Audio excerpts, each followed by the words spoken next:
কেমন আছেন বন্ধুরা? রাকেশ ঘরকন্যা চ্যানেলে আপনাদের স্বাগত। আজ আমি আপনাদের সঙ্গে শেয়ার করছি মুখরোচক চটপটা হেলদি ছোলা মাখা।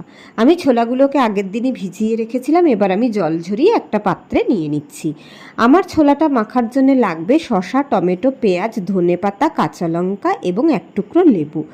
এবার আমি ওই বাটির মধ্যে নিয়ে নিচ্ছি ছোলা, তার সঙ্গে শসা কুচি, টমেটো কুচি, পেঁয়াজ কুচি, কাঁচা লঙ্কা কুচি এবং ধনেপাতা কুচি, যেগুলো আমি আগের থেকেই কুচিয়ে রেখেছিলাম। তার মধ্যে দিয়ে দিচ্ছি লেবুর রস। এবার আমি দিচ্ছি স্বাদমতো বিট নুন, গোলমরিচের গুঁড়ো এবং আমচুর পাউডার।